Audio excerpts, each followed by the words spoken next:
Coming up on this week's episode, we're talking VAR, a look at Yeovil Town and how the two non-league sides got on in the FA Cup. This week's quiz has a slight twist, plus much more, so let's get started.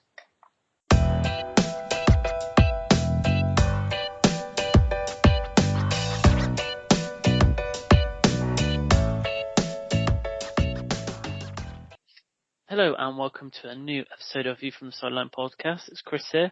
Hello, Liam. How you doing, Chris? Well, we're recording a day later than normal, and I've just sat through a painful 1-0 defeat to Chelsea by Croatian champion Zagreb. So yeah, I mean, very mixed at the moment with regards to football. I mean, we can't seem to win 2 games in a row, so.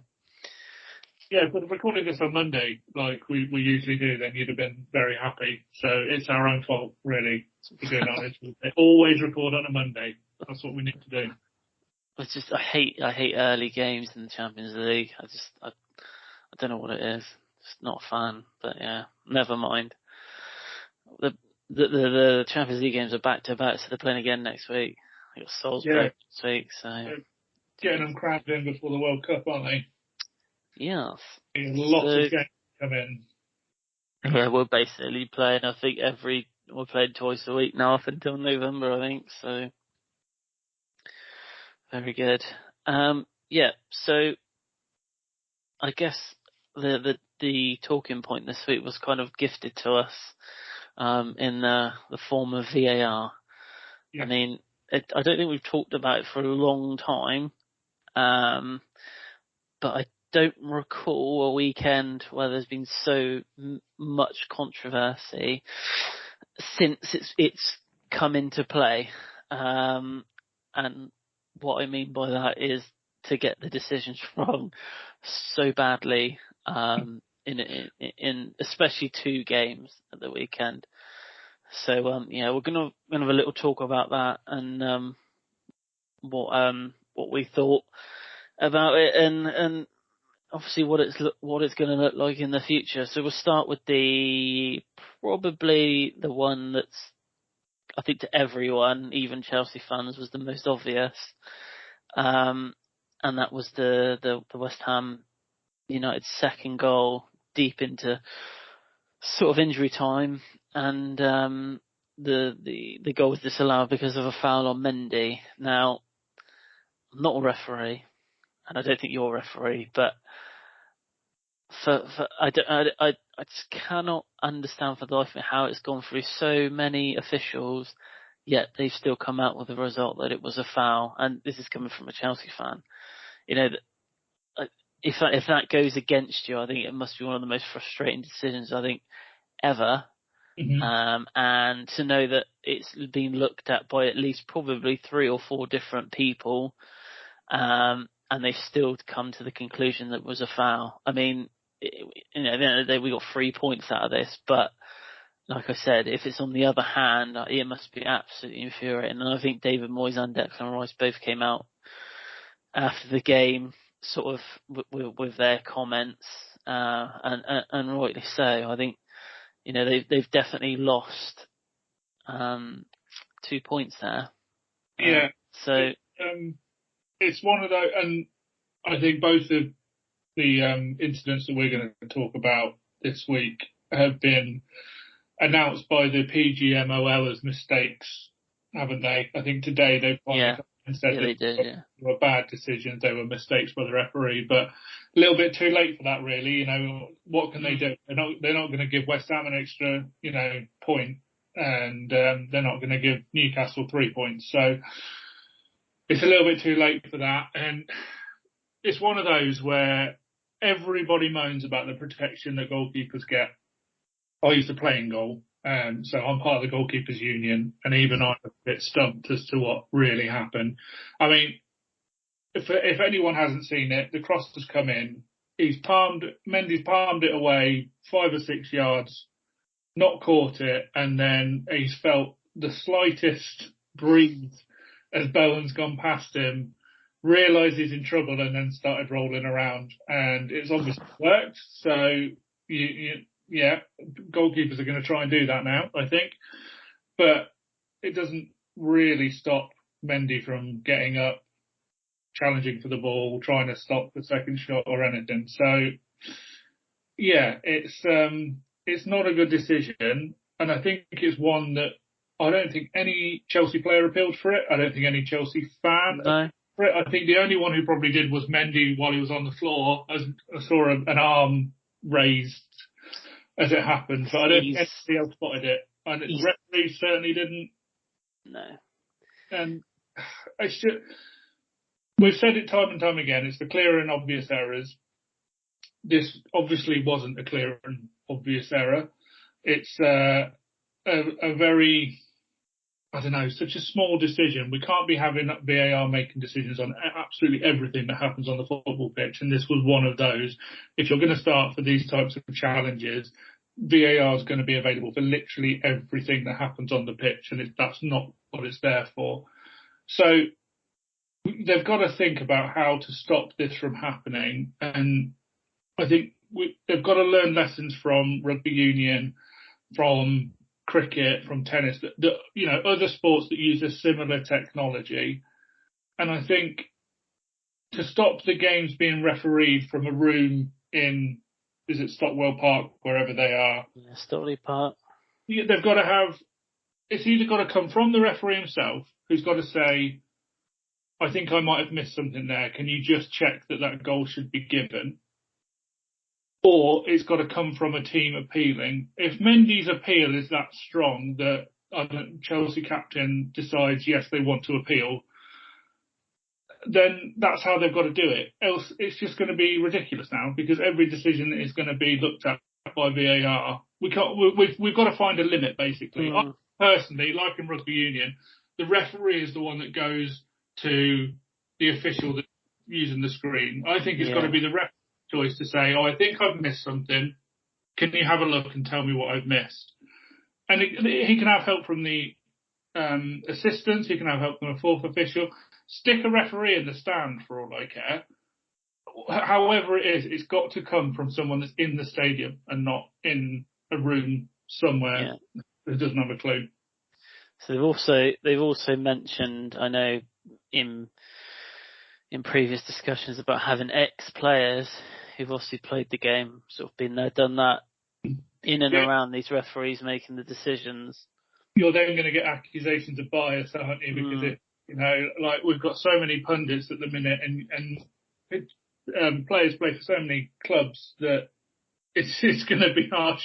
It's going to be difficult to find a player that hasn't played for either club willing to do it. So yeah, I think you're right. I think it should be the referee making the decision as to whether he thinks he's missed something or he thinks he's made a mistake, rather than the other way round, where they've got four men sat in a room 200-300 miles away from the actual game, and they're obviously telling the referee that they've seen something. But I don't think that's how VAR should work. I think it should work, like you just said, in the way where it's the referee's decision. He's the one that decides in his head, have I actually missed something now? Is there something? Yeah. Or it takes like one of the players to say, look, he's just elbowed me, and the referee's like, well, okay, I'll have a look.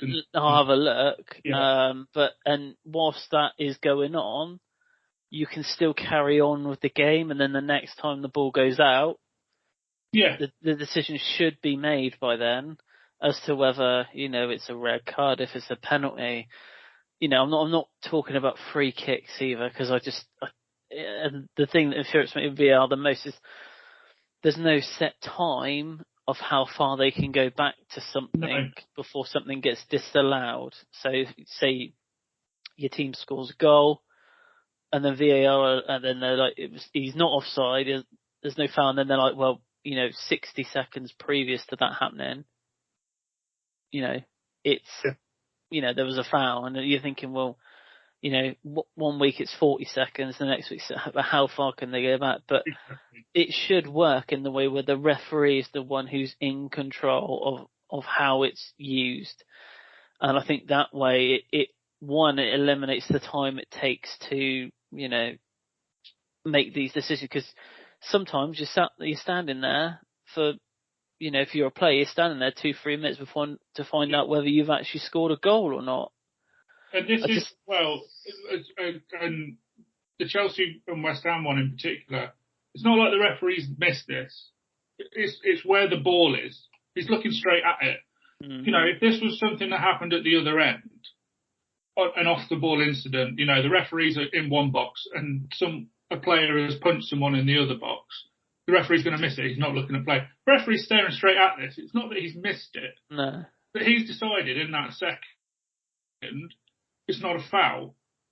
But if he wants to go back and review it, then I think he should be able to. But you can't tell me that if that was the way it was being run, you can't tell me the referee would have gone into his ear and said, "Oh, can you just check that goal for me?" He would have given it straight away. Yeah.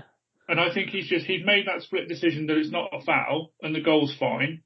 And then it's someone else in a room who's thought, "Oh, I've seen a little bit of a stray boot there." And he's got the referee to have another look. And while I'm at it as well, I might as well while we're ranting, what's the deal with this small screen? I don't like it. Why is it that rugby can have a big screen in the corner and the referee can just stare at that? It saves, the amount of time the referee takes just running to the side of the pitch and then back. There's big screens in every single ground. Can they not just put it on that? It's ridiculous. Yeah, what I kind of don't understand is so the referee kind of makes his decision that he thinks, he's being told that he's missed something.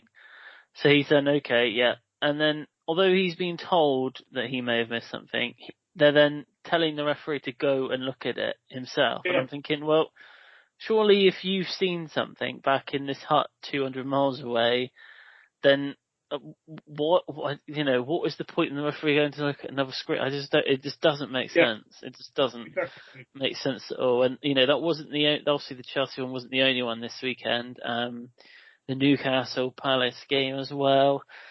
So the ball comes in and Willock and the goalkeeper I think they've just kind of hit sides and they've kind of, it's hit a Crystal Palace player, it's gone in, but it's not a foul. It's just one of those where it is a coming together, but the player hasn't hindered it from doing what it's doing.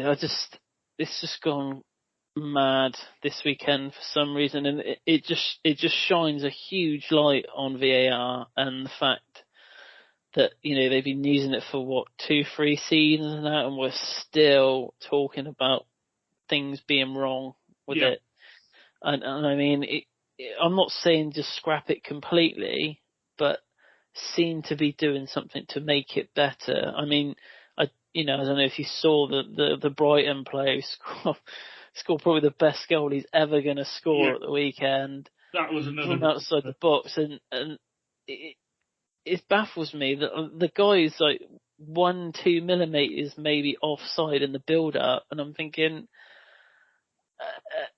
if the lino, if he can't see that that's offside, then it must be so close that the referee and the linesman haven't seen it. So why have people 300 miles away then interfering and saying, "Oh, you've missed it"? And it's like, well, if he's missed it, it's not clear and obvious to him that he's missed something, is it? So I don't know. I just, the goal taken away from that guy, I feel bad for him, but they ended up winning anyway, so it wasn't a huge. But it was debatable whether the guy who was offside even touched the ball. That's what I mean.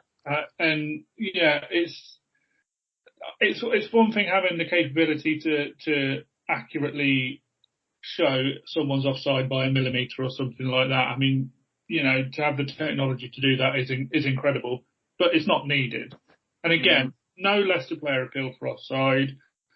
The assistant referee didn't flag, the ball didn't even go in and the assistant put his flag up. Again, it's just an automatic check because every goal is now automatically checked by VAR to see if there is anything wrong with it. We've got to get out of that. That's got to be one of the situations where if the Leicester City captain thinks that there's an offside, he goes to the referee and says, "Can you take a look at it for me?"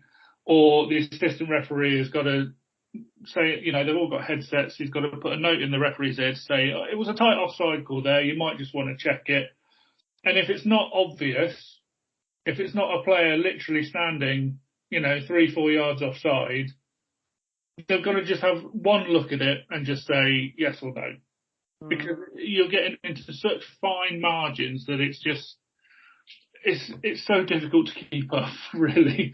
It's just so difficult to make every decision all about VAR. And we haven't spoken about it for a while. I don't think that's because nothing's happened with VAR. I think it's just we're all a bit bored of it.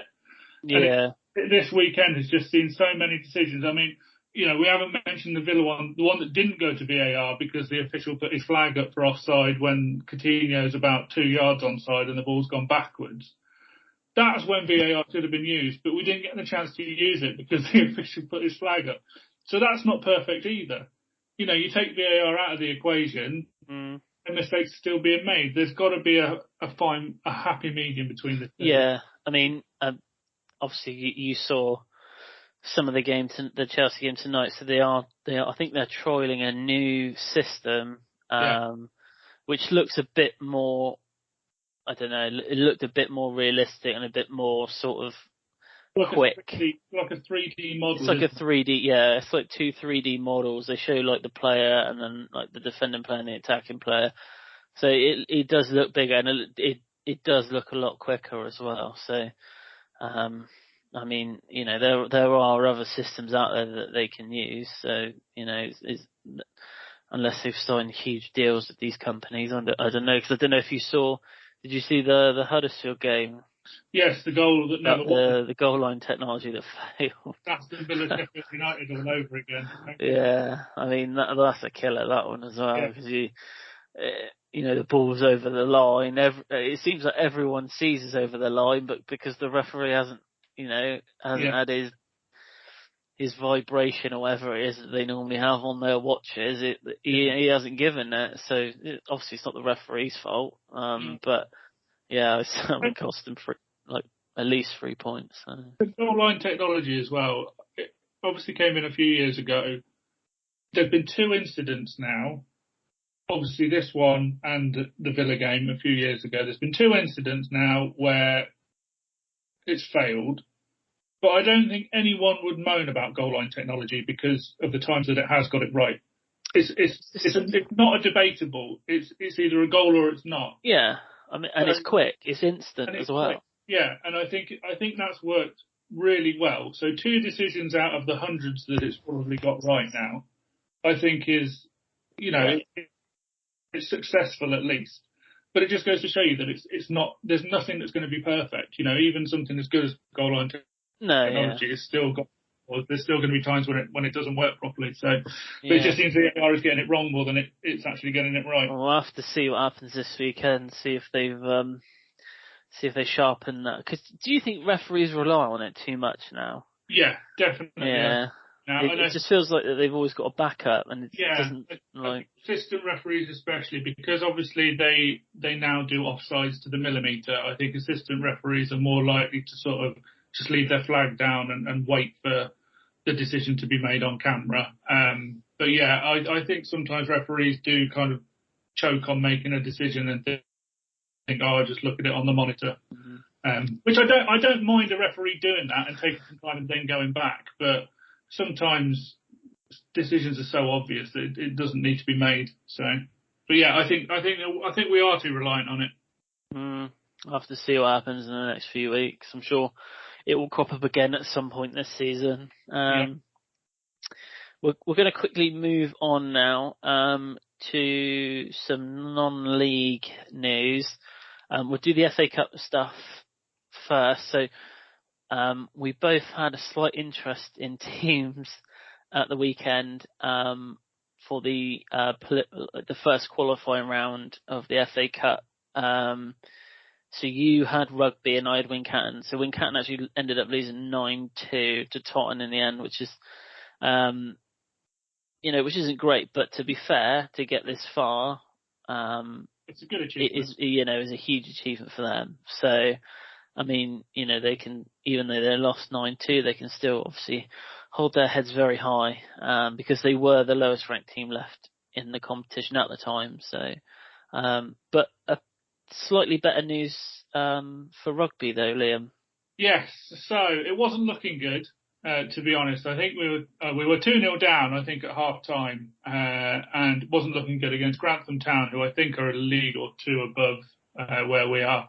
So if you missed last week, so Grantham Town were meant to be the home team, but Crows have ruined their pitch. So we were the away side at our own ground, so we played the tie at Butland Road.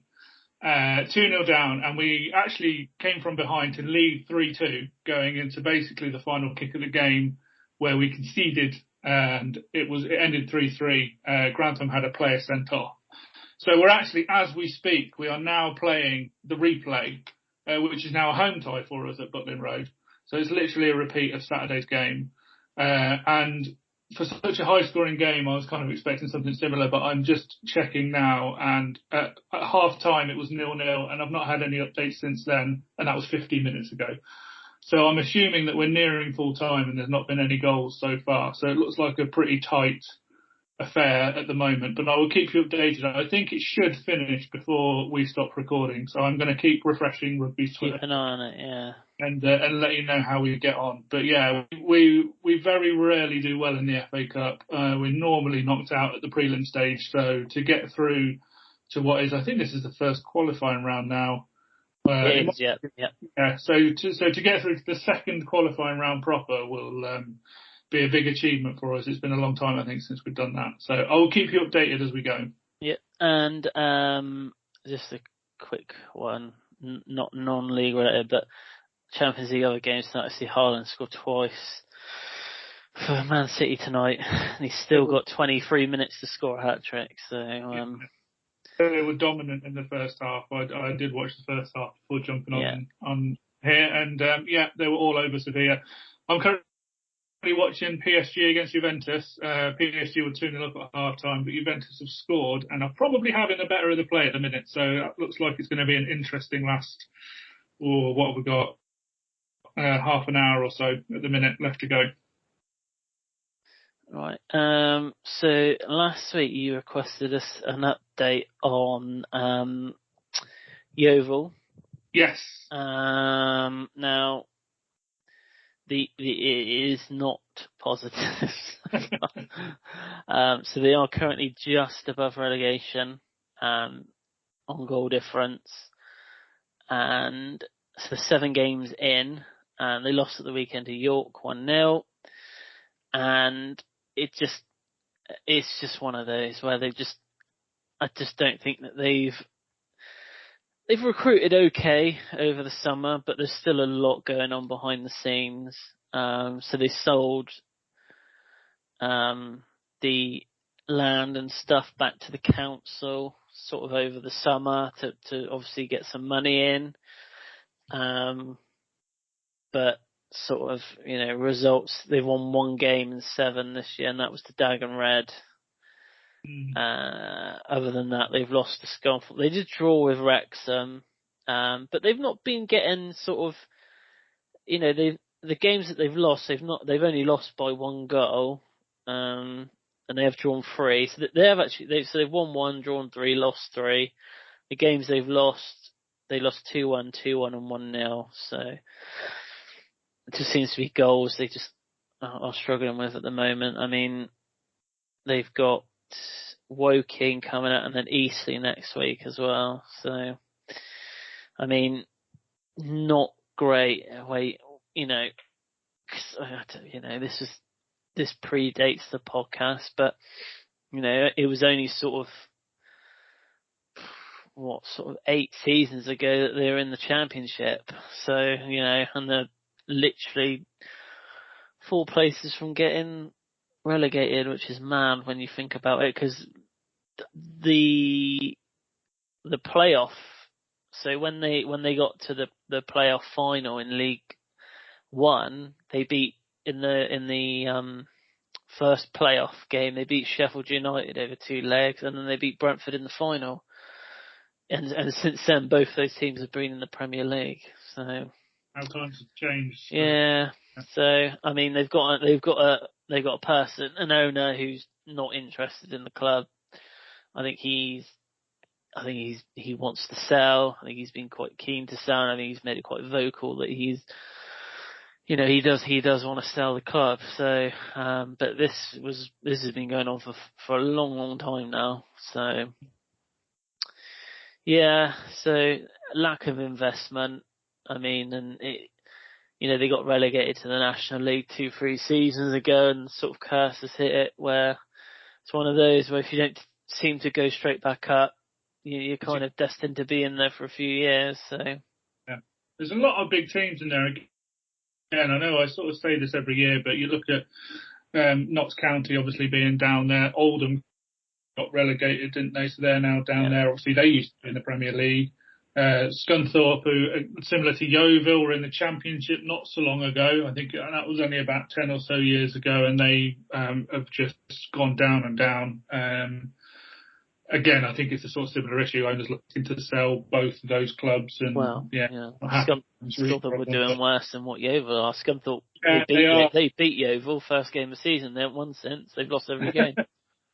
Not a good sign for Yeovil, I must say. But yeah, it's going to be a very competitive league again this year. But like you say, for a team that was in the Championship, and I know you were only in the Championship for 1 year, but gave a good fist of staying up. It wasn't like you were relegated. No. Won the first game of the season. They beat Millwall 1-0. Exactly. Yeah, so it is a shame to see a club like Yeovil obviously just sort of hit rock bottom. We hope it's rock bottom anyway. But I mean, you played York at the weekend, and look at them. They got relegated a couple of years ago to the National League. They're quite a big club, so it can happen to anybody. But let's hope there are better signs to come. Yeah. Well, that's it for part 1. We're back in part 2 with some Wonders of Why, a quiz, and a Who Am I. So we'll be back in a bit.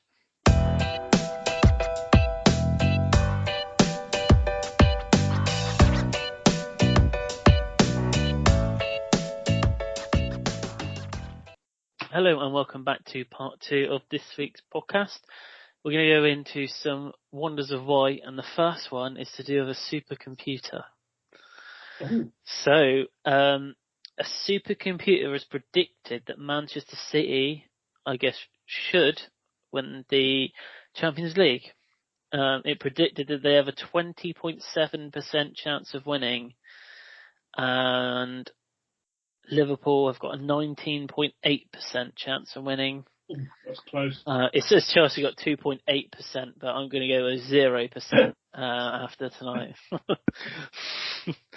So yeah, I don't know how it works out, but it's saying that Manchester City should have a 1 in 5 chance of winning. Manchester United's Anthony became the 100th Brazilian player to play in the Premier League at the weekend. Are you going to ask me to name you the 99, Chris? No.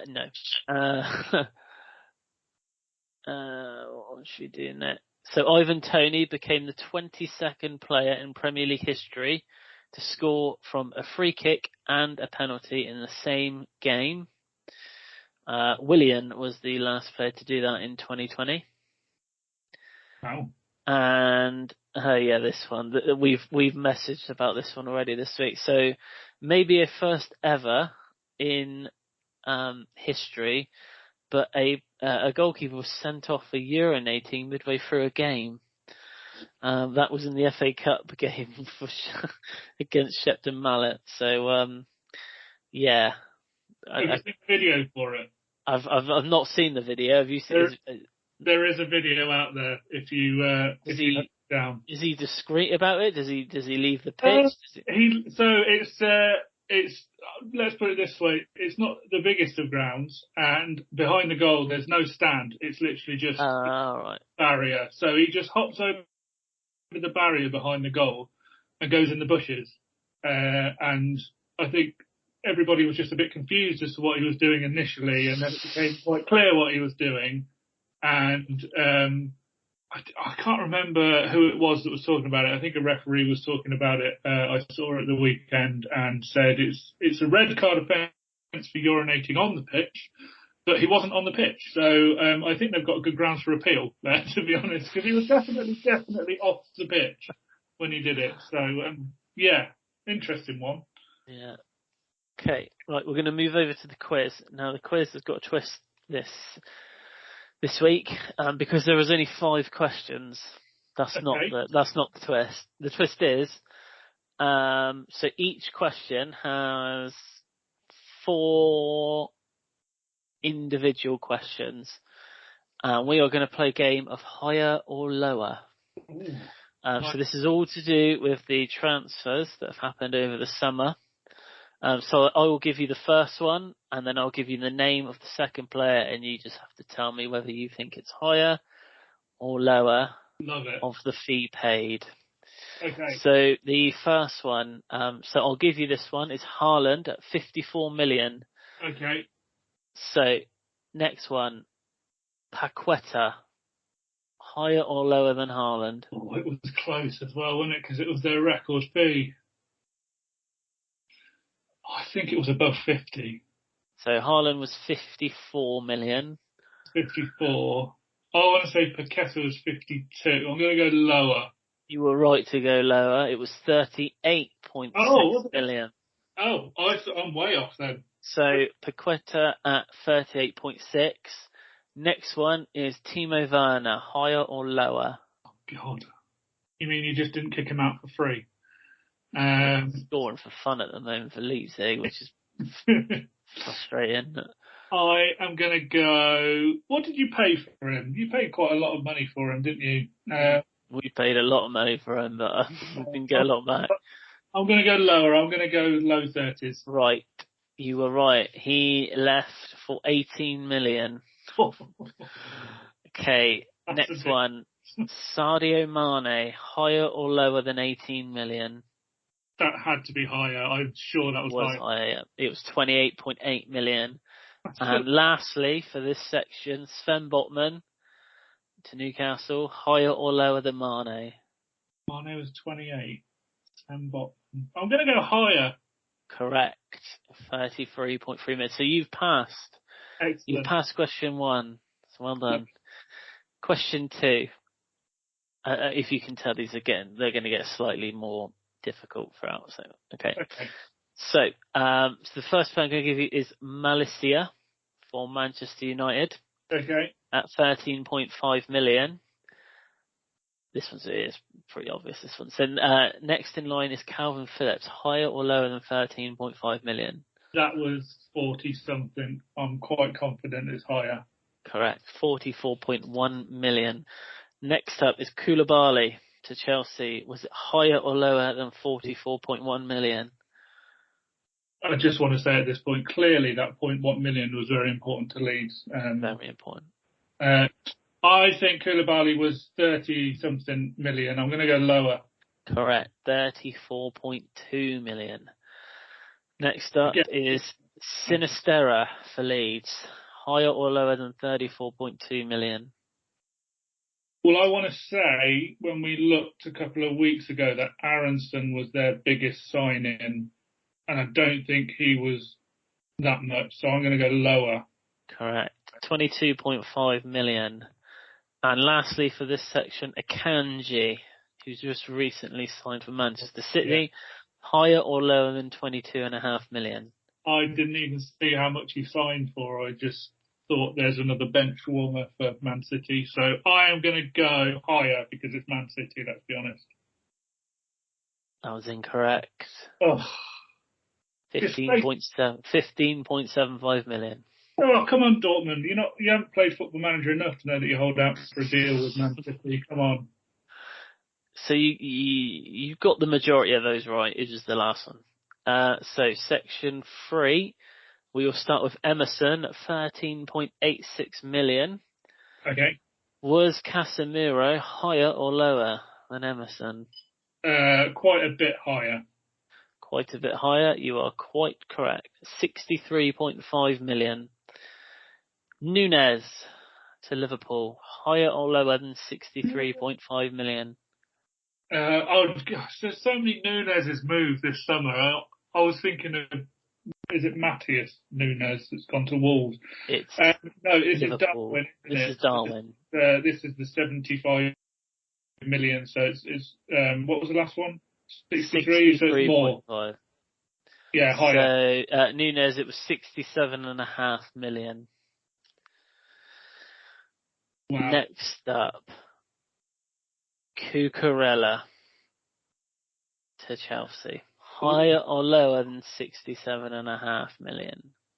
Oh, that's got to be close. That's got to be close. I'm gonna say lower. Yeah, lower, 58.7. And lastly, for this one, Lisandro Martinez, higher or lower than 58.7? These are getting quite close now because I'm sure it was in the 50s as well. I am going to go lower again. Correct, 51.6. So you passed that section. It does put it in perspective how much money's been spent this transfer window. Especially that one, yeah. Yeah. Okay, next one. We're going to start with Sterling at 50.8 million. Bissouma to Tottenham, higher or lower than 50.8? I think that was 35. I'm going to go lower. Yeah, you're close. 26.2 million Oh, for Bissouma. Next one, Minamino has left Liverpool. So did he leave for more than 26.2 or less than 26.2? You know what, Chris? I didn't even know he'd left. He has left. 26.2. It's got to be lower, hasn't it? Correct. 13.5 million. Next up is Billy Gilmore, higher or lower than 13.5 million? Again, I'm surprised he moved permanently, I've got to say, but it's got to be higher. I don't know what it was, but it's got to be higher. It was lower. It was 9 million with add-ons. Good Lord, someone's got a bargain there. No buyback on that one. And the last one on that section was Dendoncker. Oh, cool. So, we actually spent a bit of money towards the end. Definitely higher than 9 million. So this last one is quite difficult, not going to lie. Okay. So first up is Nick Pope at 10.3 million. Okay. Now, did James Garner leave Manchester United for Everton for more or less than 10.35 million? If it's more, someone at Everton needs sacking. I'm going to go less. It was more. It was 15 million. Oh dear. I'll let you carry on anyway. So 15 million. So Aribo for Southampton, more or less than 15 million? I think that was more. That was more like 18 or 19, I think. It was 6.3 million. No. Yeah. Oh, I thought I knew transfers this summer. Clearly. Aubameyang, more or less than 6.3 million? Oh, I have no idea. I thought you'd just signed him for next to nothing. But it's got to be more than 6 million, hasn't it? Yeah, more, 10.8 million. And lastly, Jed Spence, more or less than 10.8 million? I think I saw this. I think this was more. Yeah, it was more. 13 million. So, yeah. Didn't do too well on that one. I would say, yeah, and that one was the hardest just because of the low numbers. And to be fair, you only got a couple wrong in the first four anyway. So, yeah, thought I'd change it up this week. So, that was a good quiz. I enjoyed that. A nice little game of higher and lower. So, yeah, I might have to a similar sort of old school TV game show theme for next week. I'll have to see whether blankety blank next week. We can get some more people in. We could do blank. We could do Family Fortunes or something. Who knows? Okay, who am I this week, Liam? Yes. So, I have got a player that I was very proud of getting, and I can't remember whether I've done him before because I literally since we started recording, some memory has popped in of me either talking about this player or actually using him for Who Am I?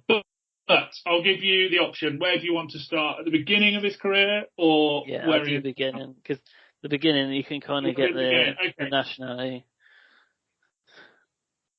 Okay, so I will start from the beginning, and I'll tell you what year he started, and I won't tell you his current club. And if it turns out we've done this player before, I have a backup, just in case. Okay, so he started his career 2007, playing for Hamburg. He then moved on loan to Nuremberg, for a season. He then moved permanently to Mainz. He then moved to Schalke. He then moved to Stoke City. And then finally to PSG. And he now plays for a different club.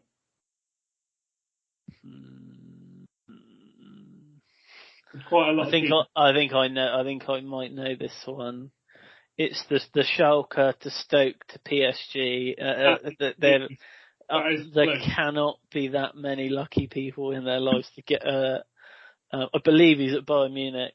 Right? He is at Bayern Munich, correct. I don't think you have done him before, if I'm honest. I don't remember doing him. But it's definitely Choupo-Moting. It is. Who sensationally got a move to PSG from Stoke and then to Bayern Munich. Yeah, he has the big stage in football. Yeah, I mean, he doesn't play very often, but when he does play, he does tend to score, though. I think he went through Yeah. At Bayern Munich, so I'm going to do, rather than just league stats, let's do all competitions, because he tends to play in Europe as well. So he's been at Bayern Munich now. This is his third season that he's just starting. In 59 games, he scored 18 goals for Bayern Munich. About half of them have come in European competition, so they're his big nights. PSG, 51 games and 9 goals, and 6 of them were in the league. He didn't score many in Europe for them. Yeah, to be fair, at PSG you don't need to score many goals, to be fair. There's enough players around you, I think, to score for you. And then the one season he had at Stoke, which clearly appealed to PSG in order to bring him in, he played 30 games in the Premier League and scored 5 times. Prolific is not a word that I would use to describe him. Do you want the backup option anyway? So we've got a little bit. If you want. Do you want a second? Who am I? Let's see if we can get this. So I'll go start to finish again. Yeah. In fact, I'll just tell you all their clubs, because the last club doesn't really give it away, at least not for me. So they started their career, and again, pronunciation of this is going to be awful. Started their career in the year 2000 for Douanes Dakar. And then they moved to Metz in France, where they had a loan spell at Cherbourg and Châteauroux before moving to SC Freiburg, then playing for Newcastle United, Shandong Luneng, Alanyaspor, Fenerbahce, and then finally ending their career at Kayseri Rizespor in 2022. So they've only just retired. I can go through some again. It's the Newcastle to China. She said he started in 2000 at somewhere called Dakar, did you say? Douanes Dakar. Yeah, that's got to be like an African team of some sort. And to go to Metz, France, that makes me think that he is probably maybe an African player. I would have gone with Demba Ba, but you didn't say Chelsea, so the only other person I can think of around that time that went to China, but I don't remember him playing in Turkey, but then I guess he went to China, so I wouldn't have really known anything about him after he left. I am going to say... You can't really give me a clue on the year, can you?